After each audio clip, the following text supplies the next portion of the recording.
Please go ahead and start eating. Can you hear me all right? Okay. My name is Norman Francis Woehle. I think I know everybody in the room almost. Anyway, I'm going to start off and ask the new president, Jim Orton, to say the prayer, please. Our eternal God, as we come to thy presence, Lord, we're thankful that we can come together, and we thank you for the comrades that we fought together, those that gave their lives that we might have freedom that we have in this great country in which we live. We're thankful for the guest speaker tonight and all the rest that is here. Those that couldn't come, we remember them. May that we come and leave and have a safe journey back unto our homes, our families, this part of it. And we'd come and take this food to use for our bodies. In the name of Jesus, we ask it all. Yes, sir. Amen. Go ahead and eat your lunch. I have one other thing. 51 years ago today, right off the banks of Iceland, there was a British ship called the Oak. And it was caught without air cover, and it was caught without any surface ship protection. There were 610 persons that died on it, and there were 3 survivors, and the 3 survivors were out in this water. And over the ship's loudspeaker came this announcement, and it said, "I have been asked to make the following announcement." And this was as the ship was turning over and going down, and I feel much the same way. I've been asked to read something about the pictures. We're asking that everybody get their picture taken, and the reason for it is we'd like to get as good a 50th anniversary book as we can possibly get.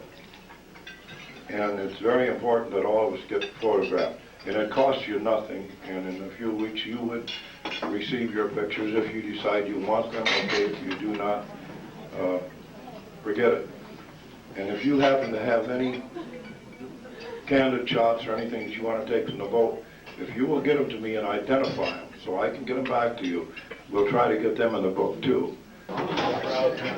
Our lives on the face of this earth, that we can have happiness, joy, and peace because of people who sacrifice, and that is we appreciate the people in Nebraska going through the Victory 95. It's been an impression to me, and I'm grateful that we could be a part of it.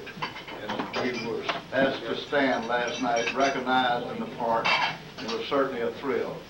Not only that, but we have our people who are in the 34th Division. We have 4 young men here. I'd like for them to stand, and let's give them a hand tonight of our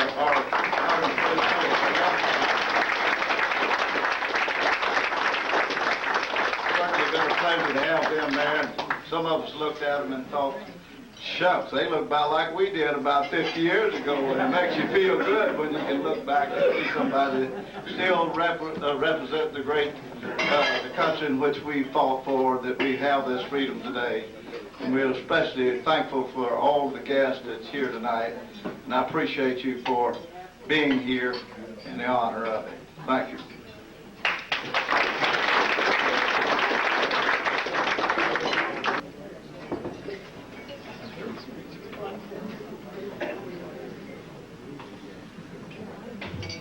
Good evening, ladies and gentlemen. Can you hear me okay?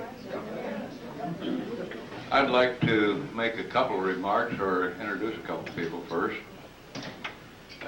Neil Thompson, would you stand? I'd like to call your attention to Neil Thompson. He's the son of Colonel Alfred Thompson, the former battalion commander of the 3rd Battalion, the 134th, who was killed on Bloody Sunday.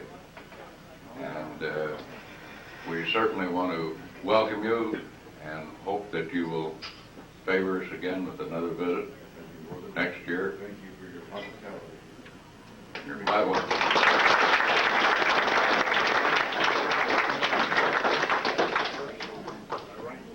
There's a couple of 3 other gentlemen I'd like to call your attention to. To my left, Dan Craig, would you stand? Take a bow. Colonel. Most of you remember Colonel Craig, but he was our S3 to start with in combat, and then I think that he graduated up to 1st Battalion Commander. And I think he's got quite a few friends in the outfit.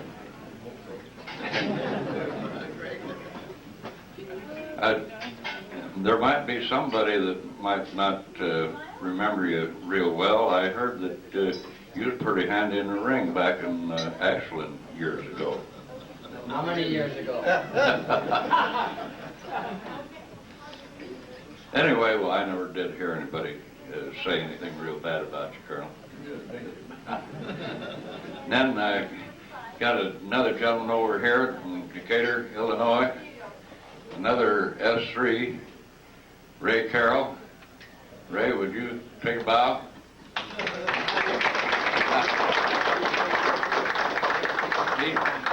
He was a product of the 3rd Battalion, and that's where we grew the better people, of course. Then here's another one. This guy, I knew him as a sergeant myself, and even though he was from K Company, well, I kind of liked him anyhow. Bill, would you stand up? Bill Broadback, former. Bill, you retired as Bird Colonel, didn't you? Or Brigadier, which was Bird. Was Brig had one? Oh, well. You taught them some 35th tradition too, did you? Okay. Now, one thing,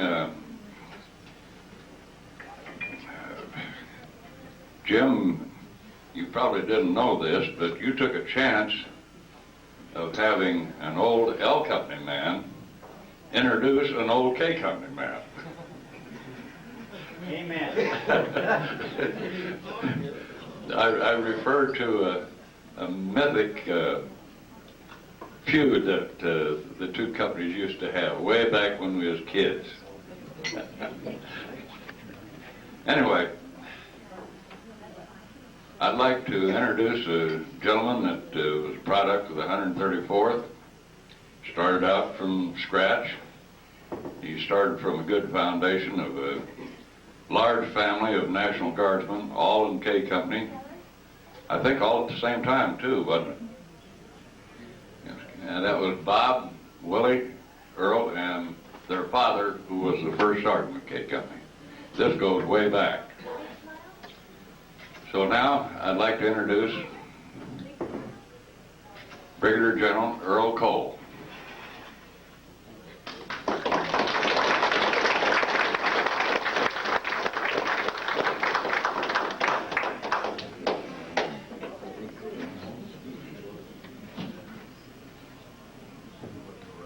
I feel honored. Many of you I've known for a long, long time. Dan Craig was a captain when I was nothing. I didn't call Dan Craig until 2 years ago. And I told him tonight, it's with reluctance that I use his first name. Bill Broadbeck and I go back a long ways too. And I met Bill in Vietnam. I arrived in Vietnam and the first guy that I saw was Bill Broadbeck. Brigade commander, and a very successful brigade commander. One of the best. Bill suffered many wounds. He was a true warrior, as many of you are and were. One cannot forget what the 134th Infantry did. I watched that trip, and I saw many people that I knew. Francis Greenlee was an old friend. We went through OCS together. He was in the same platoon with me. He was an outstanding NCO. He was the #1 graduate of our class, as all of you can well imagine. And I think that we'll miss Francis Greenleaf here, and I hope he's here next year, as I hope all of you are Now, I'd like to reminisce just a little bit. First, I'd like to propose a toast to missing colleagues and fallen comrades.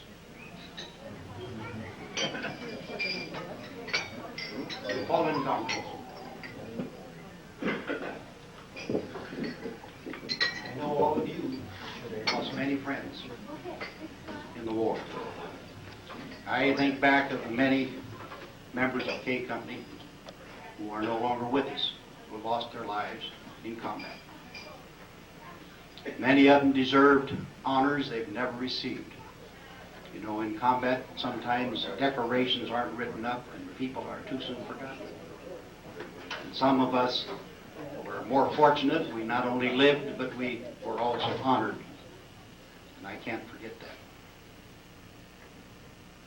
I think of one particular soldier that we lost, who joined the K Company at age 17. Jimmy Nichols. I sat in the medical officer's examination room when he was examined when he wanted to join the Guard. And they said he has pes planus bilateral 3rd degree. That means flat feet. They were like flat boards. Jimmy, father, had to sign a waiver for him to get into the Guard. Jimmy died with Company K and his comrades in World War II. Now, there's a fella that didn't even have to go. Today I wonder how many would go who, unless they were forced to. They talk about the present generation, my son's generation. He's a product of ours. And I think of us as the can-do generation. I think of all the things that our generation went through. First, terrible depression, a drought, no jobs, nothing. And then God blessed us by keeping that drought for 7 years, a long time. As for the Cole family, they were born on a farm in Madison County, Nebraska. It was a farm that had been homesteaded by my grandfather, great-grandfather. On the outside, the house looked like a castle. On the inside, it was a dump. We had no modern conveniences whatsoever. Not one. The privy, 100 yards straight ahead. The only heat in the house was the kitchen stove. The only heat upstairs was that stove pipe that went up to the roof. No heat at all. If you had to go, you put your overshoes on. Your overcoat, it was winter. And I hoped I'd get my older brother Willard to walk to that place with me. And most of the times he did. And I paid him back.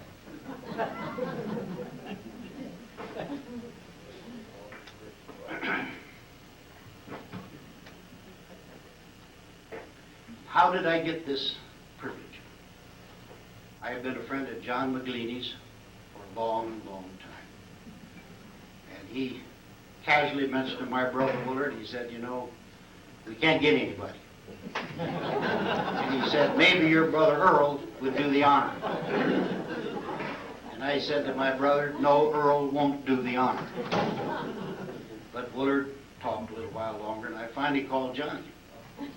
I said, Johnny, I understand you want to bestow an honor upon me, and you know Johnny, we never got around to what the subject really was. So he said, well, here's Norm's number.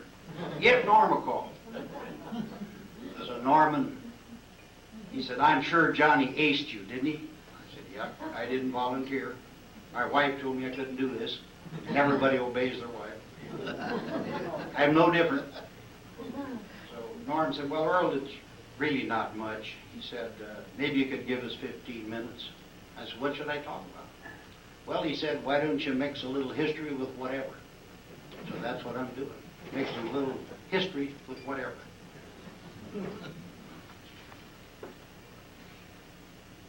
I gotta find my place. My wife told me, with your memory, don't ad-lib. She said, thoughtfully, looking at me, she said, you know, she said, I thought it was your memory that went first. But on second thought, I'm not sure.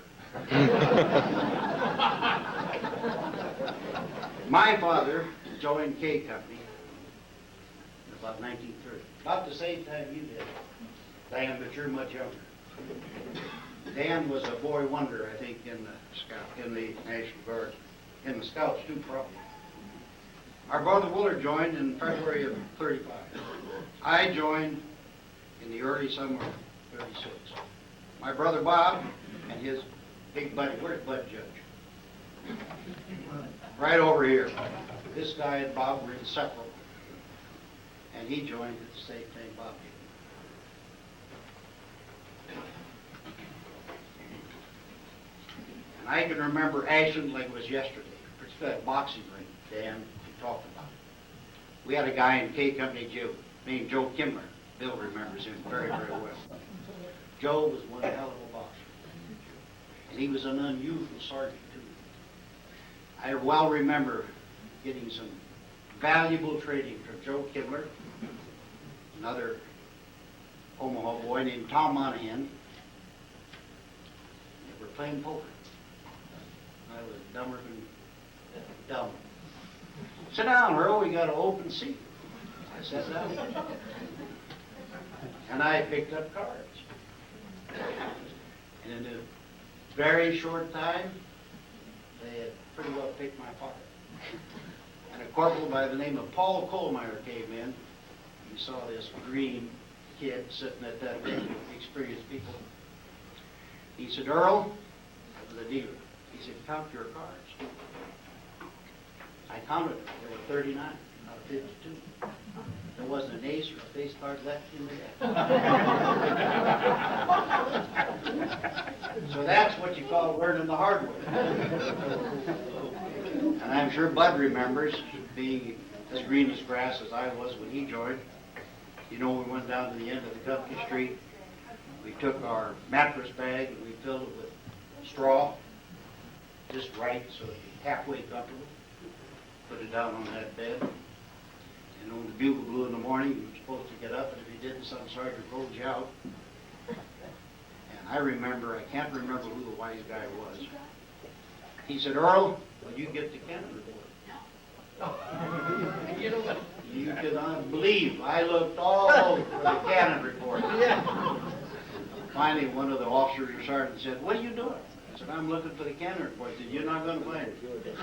You better get back to doing what you're supposed to be doing.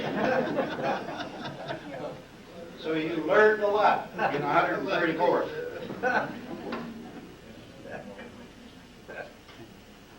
Now we go back to the history of the Guard. First, I want to tell you about the Guard when it was called out in 35 to quell the Omaha streetcar riot. Some of you may remember that. I'm sure Bill does. You were in Omaha. It was not very friendly. So my brother Willard and my dad and the members of L Company,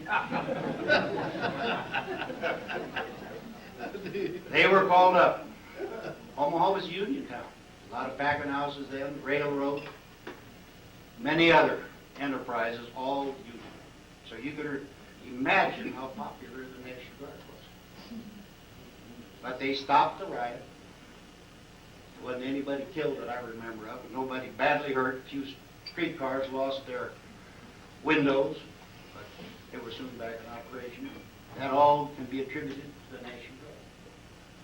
And some of you may recall that when we hit San Francisco, the longshoremen decided they didn't want to comply with the way we wanted the ammunition ships loaded. Dan, I know you must remember that. They refused to stop using their hooks on ammunition cases. So they rioted. And again, L Company and all the members of 134th formed line of skirmishers, and they marched out to face those very brave longshoremen. They were very brave until we had a long, lean, hungry-looking sergeant named McAllister. We had bayonet shown. He stuck the bayonet in the buttocks of one of those wires. It was on the front page of the San Francisco Examiner. Right in. Right, Dan? Right. Again, National Guard. Alka.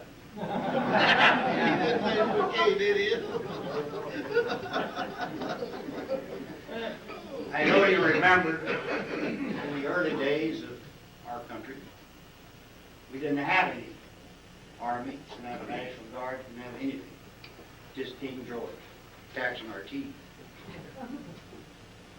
So they formed their own guard. People furnished their own rifles, their own ammunition, and they manned the stockades. Most of them did a pretty good job.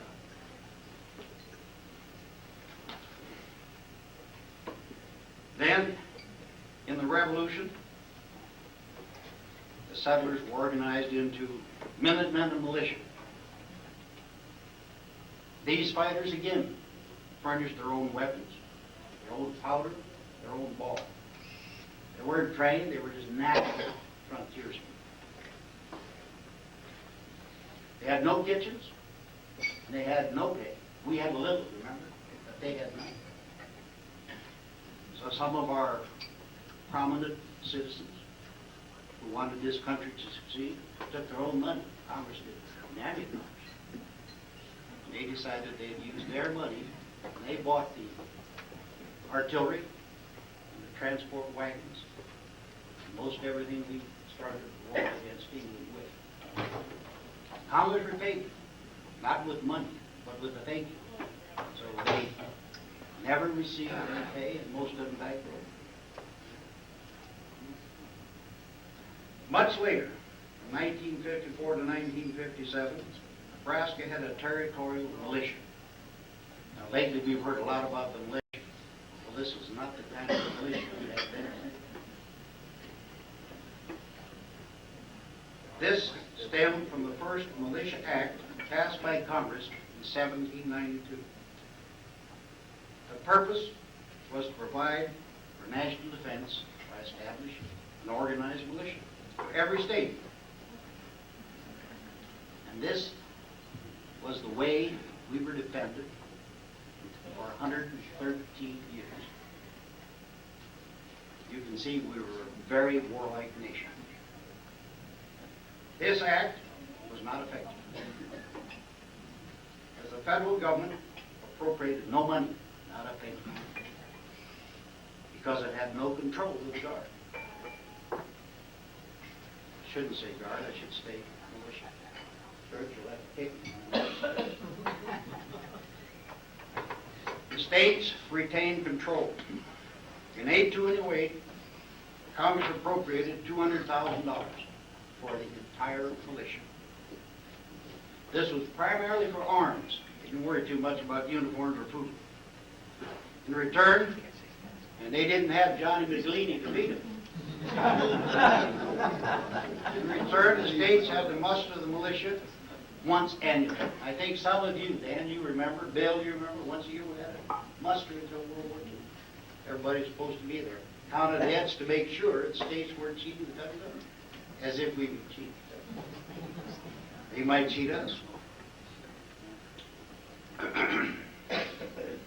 The act was flawed so much that during the War of 1812, Massachusetts and Connecticut didn't bother to send their militia to help in the war. They kept them home. During the Revolution and the war with the Philippines, with a few exceptions, it was the militia and volunteers that did the job. The regular army was practically non-existent. The ratio, regulars of militia to National Guard, to regular army, 8 to 1. For example, in the Civil War, a regular army numbered 67,000. Militia and volunteers numbered 2,606,000. Once again, it was the militia. So up to World War I, civilian soldiers were the ones that we relied on for our principal military force. The National Guard evolved from militia and volunteers. Now we can take a look at the Nebraska National Guard. 1st and 2nd Infantry Regiments volunteered in mass for 1 year of federal service for the Spanish-American War. The 3rd Regiment was created by William Jennings Bryan. The 2nd and 1st Regiments, the 2nd and 3rd Regiments saw no action at all. They were in Florida, Georgia, and Cuba. They spent their time fighting mosquitoes and malaria. So once again, the Guard, the militia it was called, bore the brunt of the fighting. Again, the regular Army totaled 28,000 in 1898. By the way, I heard some people here from Lincoln, I think, right? The guy that first fired the first shot in the Philippine insurrection, William Grayson, Company D, Lincoln, Nebraska. So Lincoln's always distinguished. Not Alabama. In 1908, the Dick Act, named after Major General Dick, stipulated that the Guard would officially succeed the militia. The federal funding would be provided for training, and the Guard would wear army uniform. We didn't have anyone on active duty then, not very many.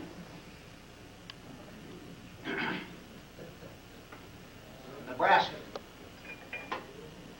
$70,000 required to fund the Guard for the first year. Nebraska appropriated $38,000, ever more. And I think back, I don't believe Nebraska ever voted a bonus for the veterans either. Am I wrong? If they did, I didn't get one.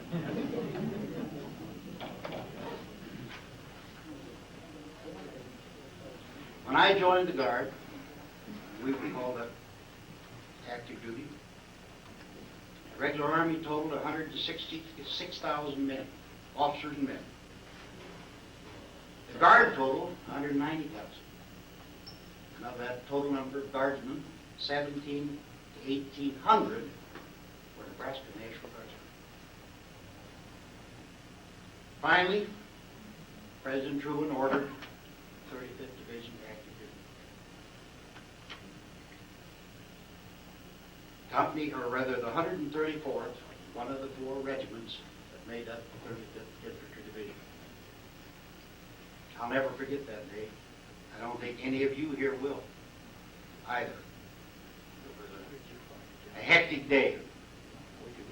K Company, headquarters through the battalion, wound up in the old Clarkson Hospital. I smelled it from Melvin. Really quite gross. What I remember most about that day, or that week we were in that hospital, was the immunizations. The medics hadn't had new needles, I don't think, since World War I. They were dull. Medics would try to stick it in your arm, and take it sharp a little bit, and then finally get it in your arm. Covered with paint, dead away. I saw 2. Why do you remember that? Yeah. 2 guys fainted. I said we didn't laugh at it because it could have been us. Also, they were bigger than we were. They wet their pants. You don't laugh at a grown man who was totally out under those conditions. You feel sorry for him. On January 8th, 41, we moved to Camp J.T. Robinson, Arkansas. Your home. And I can tell you, we took a look at that place, and then we wondered. That was all clay. When it rained, it was just muddy as we imagined hell might be. And I remember some brilliant people who must have been in the medics, because no guy like Dan Craig would ever think of this. They decided that we should have a hospital fold. You know, we turned back the bed so the sheets and the pillowcase showed. Well, when the wind blew, that beautiful clay covered the pillow and the bed sheet. All of us got allergies. It took about 3 months, right, Bill, before somebody had the brains to say, hey, that's not very healthy.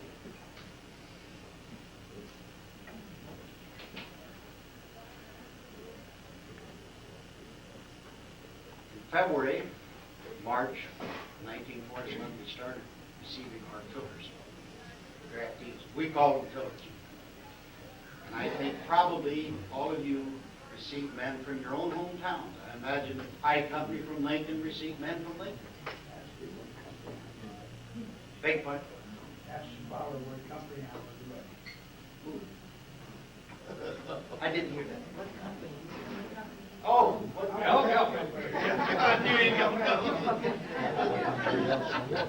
Well, I thought I should leave him alone for a minute because Colonel Thompson's son is here. Colonel Thompson was really a good guy. And believe me, if you were a National Guard and you commanded a company and you kept that company long enough to get promoted to Major and Lieutenant Colonel, you had to be damn good. Because there were a lot of people looking down your throat. If you weren't good, you weren't going to be in command. There were a lot of eager beavers out there to take your place.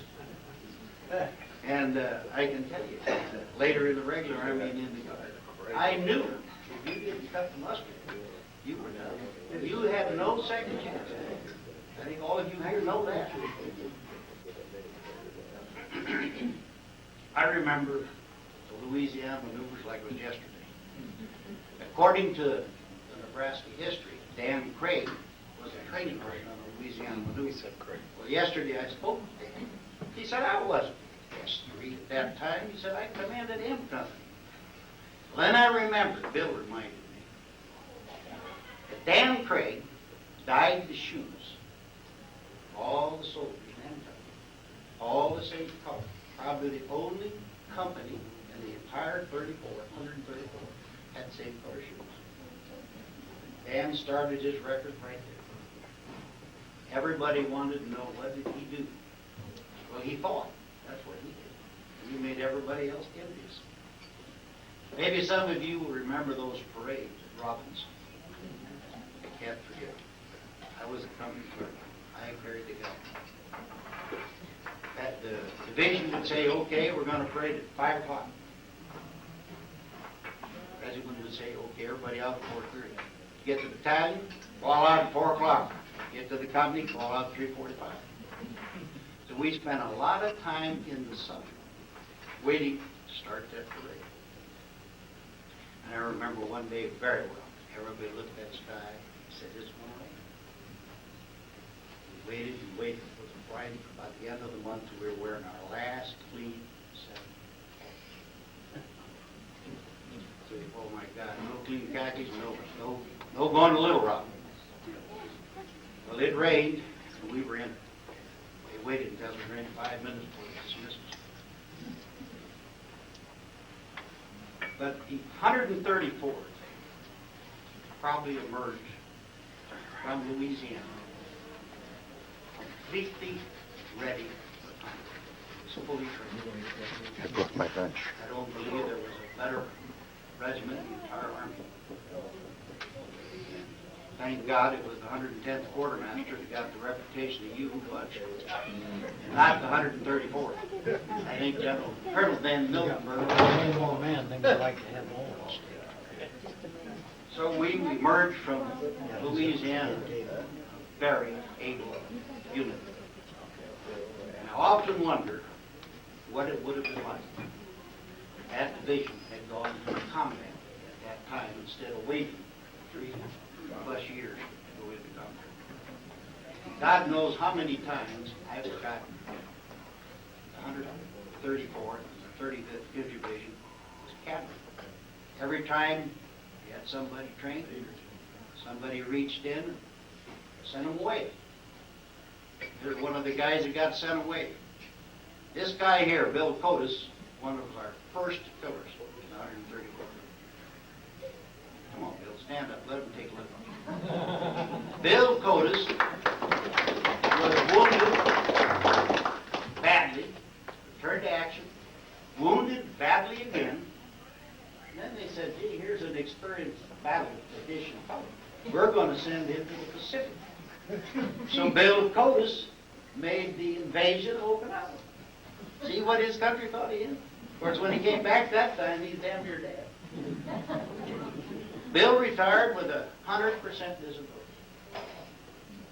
Bill's a good old country boy. He said, hell, I'm not going to lay around and take this money. He started a grocery store. So they reduced his compensation to 80%. And he started a second grocery store. And they reduced it to 60%. And they kept on reducing. Finally, Bill says, the hell with it. You keep it. I don't need it.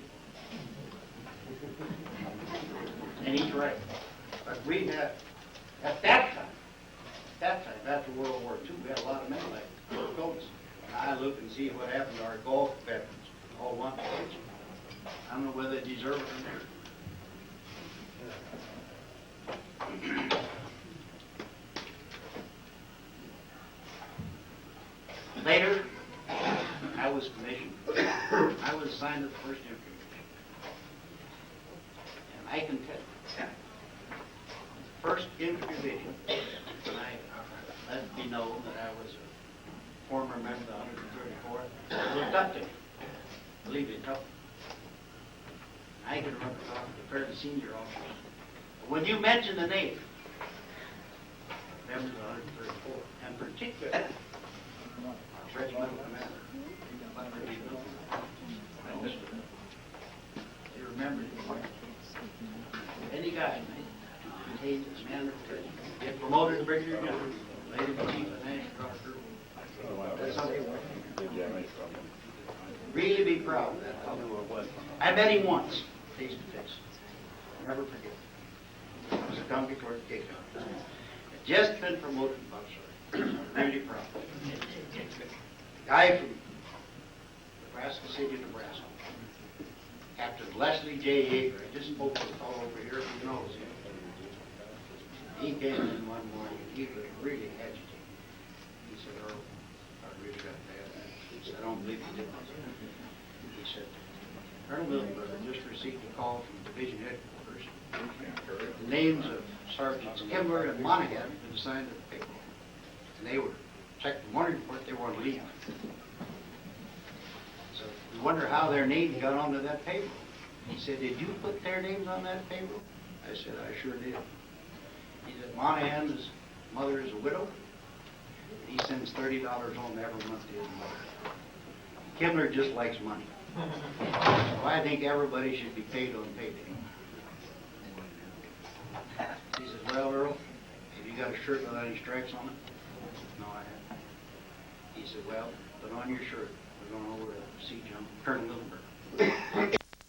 Someone had signed Sergeant Himmler and Monahan's name for the payroll. He said, you do that? I said, yes, sir. And I explained why I did it. Well, he said, we got to take care of our men. But he said, I don't like calls from pencil pushers. I don't like finance officers calling me and complaining. He said, can you figure out a better way to sign their names so they don't bother me? I said, I'll figure out a way. So the next one on furlough, so they weren't on furlough, officially.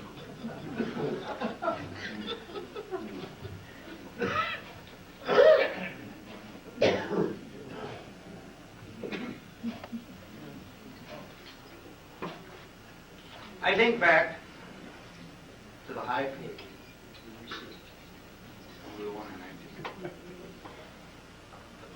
Privates with no previous service got $21.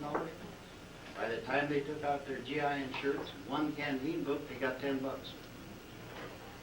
rest of them got 30. If you're a PFC, you got 36. Corporal was really well paid, he got 54.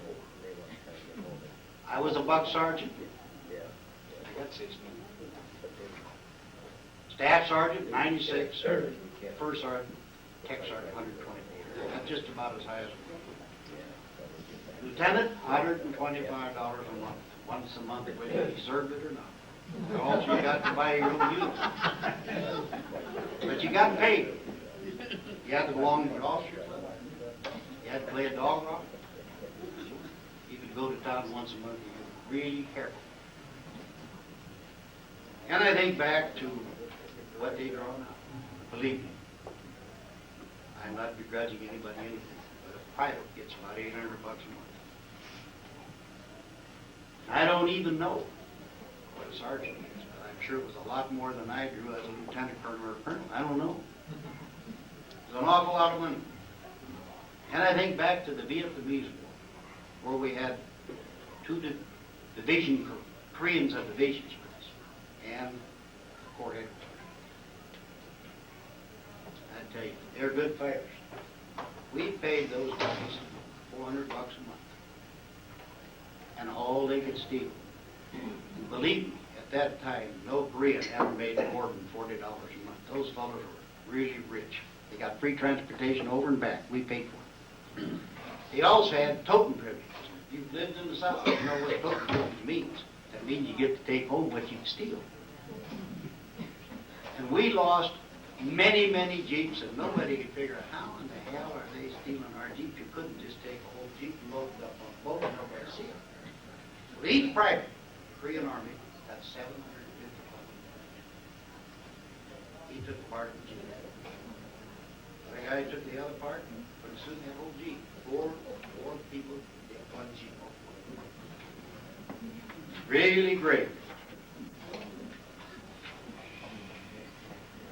So when we look at the current pay of an inter-regiment, very, very high. Don't mistake me. I don't think they're overpaid. But the budget for an inter-regiment today is horrendous. I don't know how much. It's a heck of a lot of money. Later in my Army career, I became an aide-de-camp to a general who later became a four-star general. And he was like one of us. He was a guy from Minnesota, big Swede, hell of a nice guy. At that time, I was not a regular. He called me in one day. I was headquarters company. He said, "Earl, you a regular?" "No, not general." He said, "Well, you know, you're Christmas hero. You better get yourself a commission, regular commission. You're going to be out." Well, I got a regular commission. I went on a competitive tour. Got a regular commission. But then as things turned out, it didn't make a damn bit of difference. You got a regular commission out. Everybody stayed on active duty. Everybody got promoted. Some of them maybe got something they didn't deserve. Some of them got more than they deserved. But nobody ever envisioned these long deployments to Germany, to Korea, or anywhere else. So, I think that's why we have such a large, regular army, relatively speaking. And I think that's one of the reasons they're going to shrink the Guard and the reserves. But how can you take a guardsman and say, "Hey, you're going over to Germany for a year, and you're going to go back and get your job back"? I think so. So I have serious concerns about the future of the Guard and the Reserve. General Dahlquist thought we should maintain a very strong Guard and a very strong Reserve. General Dahlquist was the author of the Personnel Act of 1949. Up to that time, you know, they had no set retirement ages for senior officers. For example, General Winfield Scott was 84 when he commanded the forces in Mexico. Overall forces, not general person. So in the 50s, the Army had a bright idea. I don't know who the author was. And he said, "Well, listen, we're going to save money. We're going to start a rotation plan." They called it gyroscope. It'd take elements of the 1st Division. I don't know if any of you participated in gyroscope or not. The dependents would remain in quarters on the post. Officers and men would go overseas, minus all equipment. 6 months later, they'd return. Other brigades would go over. You can imagine how well this went over. How many people wanted to be absent from their families for 6 months, every year or two? So, gyroscope failed. Probably a good thing. Because people get in trouble when they're away from their families. That General Dahlquist, we went overseas. He got a gyroscope. I'll never forget it. I lived to be a minute. He gave a speech in the chapel. He listed every man, officer. He said, now let me tell you, you're over here waiting for your families, and I expect you to conduct yourself accordingly. And he said, the first guy that doesn't, don't have to see me. So I listened to Scuttlebutt for a couple of days. He said, Earl, what do they say? I said, well, they now call you Baptist John. Never had a nickname before, never wanted a nickname. That is it. One captain that I know of stepped out of line. He wound up in Grafenberg. Those of you who are in Germany might know where Grafenberg is, but it's damn near the end of the world. Well, I thank you for allowing me to be with you to talk. And I hope that all of you be here next year. In the interim, I wish you all well. Keep yourselves and your family well. Best thing you got. Thank you very much.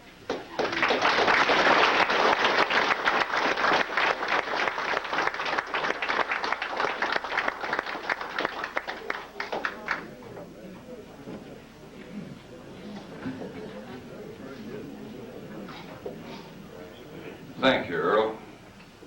Coming from the heart. My pleasure from Earl. Okay. Coming from L Company, it's also our pleasure.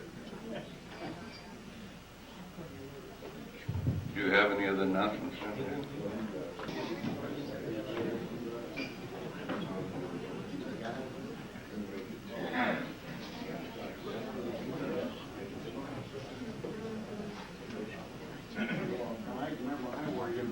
We're grateful that we've sat here and heard the generals talk to us about history. It's a lot more than a lot of us do.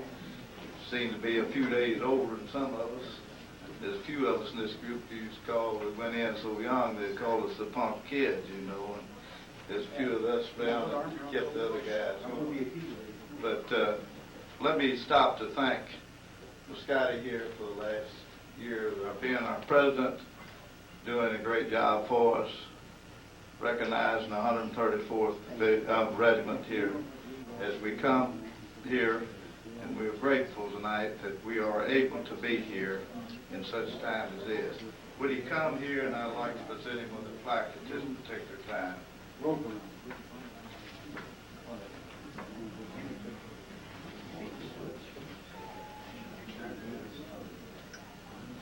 Now let's read what it says. With honor, respect, and appreciation for his contribution as the president of the 134th Infantry Association, World War II, presented by the 134th Infantry Association, Omaha, Nebraska, 2nd of September, 1995.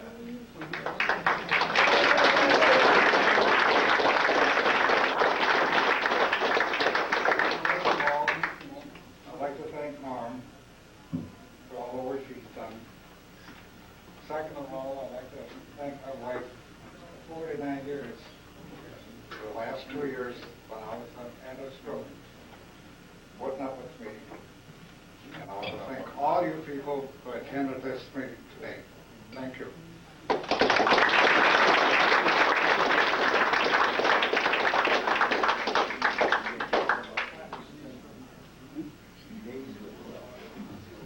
Leo Wagman, would you front and center, please?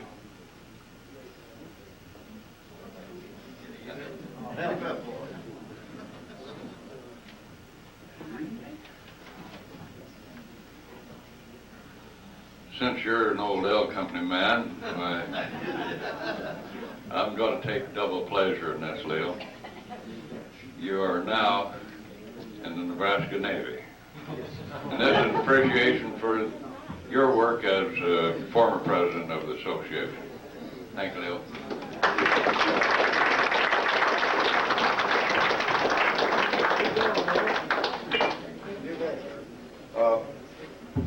This is somewhat different. I've got a gentleman right over here I would like to have come up here. He knows who he is, and he's got something to do.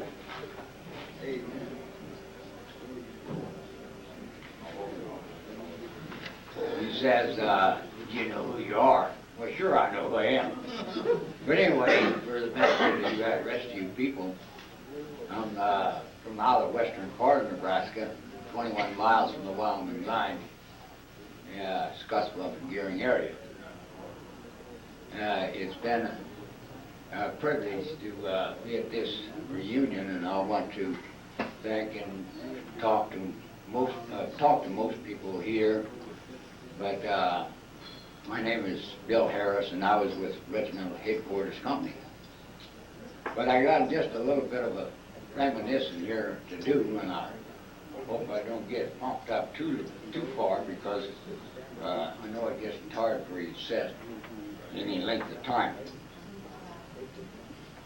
This gentleman joined the National Guard back in 1940, and of course he was quite a bit younger kid at that time. And he had been talking to a recruiter, and evidently this recruiter had told him he said, "We'd like to get you signed up in the military service." He said, "I'd like to be in B Company." "Well, son," he said, "how would you like, for what reason would you want to be in B Company?" He said, "Well, I'd like to be here when they leave and be here when they get back."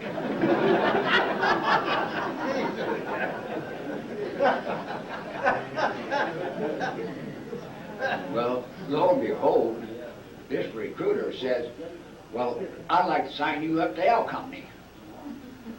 "For what reason?"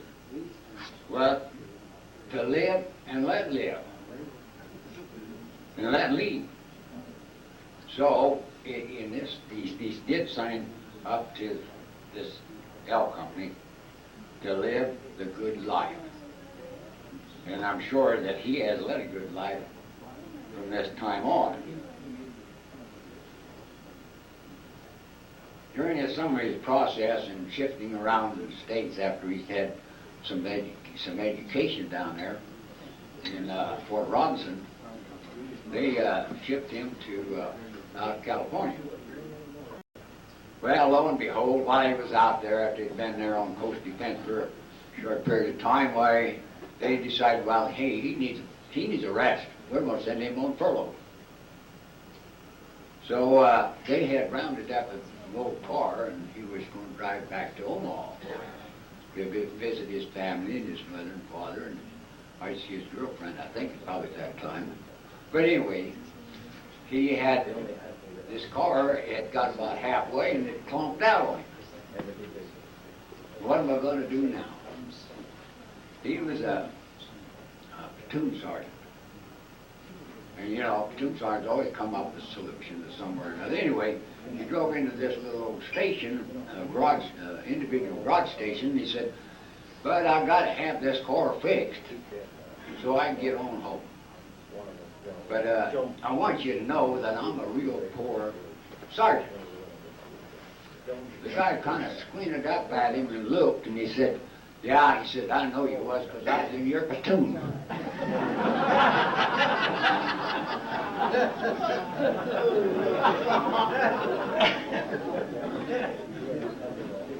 Anyway, we get to thinking about, and I thought during the time of a year ago, or in June the 6th, when they had the 50th anniversary over in France, people got an opportunity to go there. And we are very thankful for some of those people that came from, or that's in this room today, that did have that opportunity. Well, through the coast of France and those places over there, they put up monuments. So therefore, I thought, well, now everybody can't do that. Why don't we establish a monument here in western Nebraska? So in this process, I thought, well, that is a good venture for me, and I owe the 134th a lot of respect, and I've got a lot of friends and buddies that's in that I spent time with for approximately 3.5 years. Well, so we did build a sundial out there, and we appropriated some money, and we came up with some extra money. So therefore, I would like to designate and present to Mr. Robert Fowler a little presentation here. So if you'll come up here, Bob, And this says, it's got a picture on it, and I think most of you see it. It says, "All hell can't stop us." Well, who more fits than this gentleman standing right here when he said all hell can't stop us? He even got us buses when we wasn't supposed to have buses today. He also got us a tent down there at the parade that we thought we was going to have to stand in the sun or the rain. So all hell can't stop us. This gentleman, and I would like to present it to you, to Robert L. Fowler, for your loyalty and achievement to the 134th Infantry. And this is presented by the Nebraska National Guard 134th Infantry, Scottsbluff area here in Nebraska.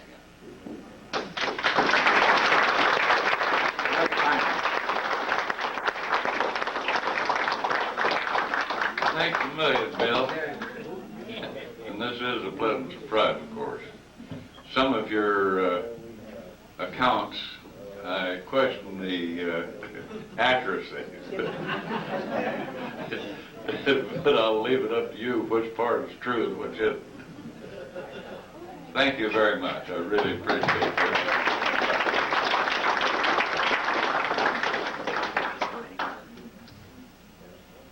We have one more person that we want to recognize.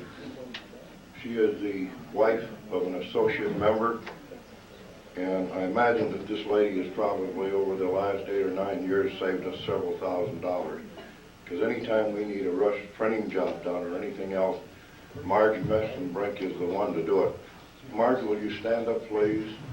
And will you come over here? This is one of the unfortunate things. We didn't get the plaque in time to have it inscribed, but I assure you that our boy Val Stevens will take it home and I'll get it to you. And this, and get it back to me tonight. Okay? All right, thank you. We have one more presentation. This lovely family that we presented this year, that cooperation that this man has given us in the 134th. Recognition from them, yes, I do present it.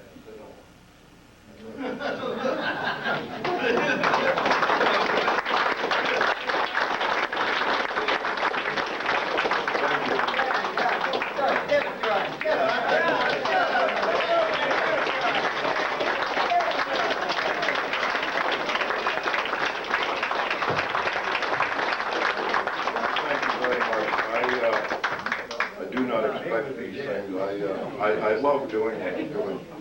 I would like to thank one of our troops from M Company, Dave Ost. Dave tells stories. That's all Dave does, is tell stories, nothing more, nothing less. And about 5 years ago at M Company, he told a story, and I'd like to tell it to you because I love this story. Not very long, but it's pretty good if I can go through it like Dave does. These two young fellers were coming up in the business world, and every afternoon, or every Wednesday afternoon of every week, they played golf together. And on this one particular Wednesday, they played golf. They got finished. They headed back to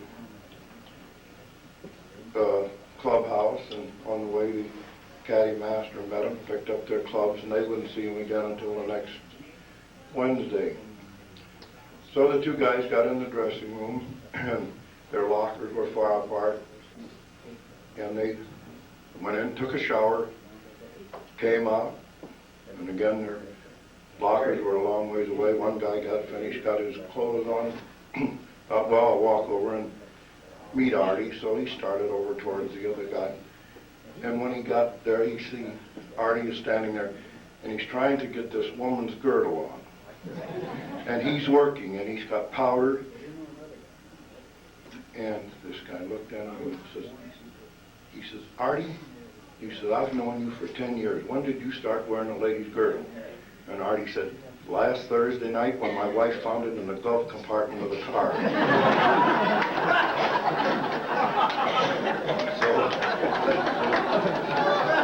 So watch your glove compartment, people. This is bad. Yeah, thank you very much. You can thank Dave for that. Nothing else tonight.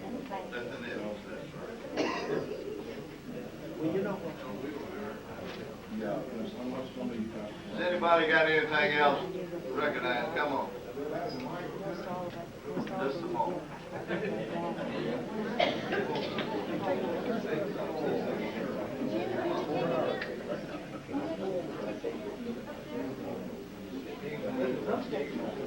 My name is Earl Carpenter. I am from Nebraska City, Nebraska. Went in with A Company. I joined the National Guard in September 1939. Went to school at Crew College and joined the Guards to make a little money to get myself through.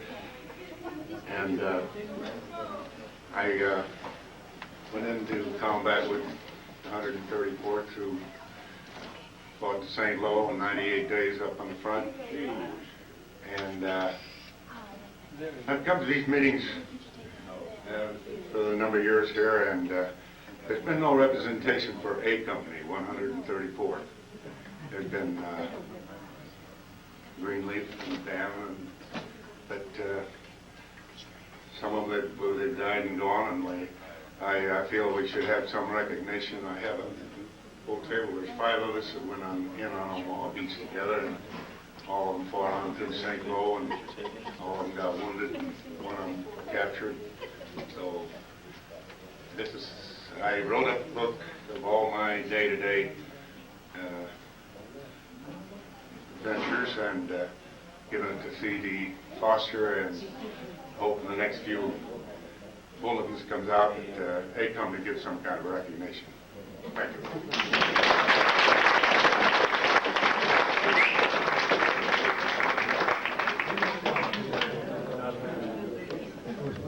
I think it's time we adjourn, and we appreciate each and every one of you for coming and participating in the thing. We thank you, especially each one. May God bless you and return home. We'll never see one another again.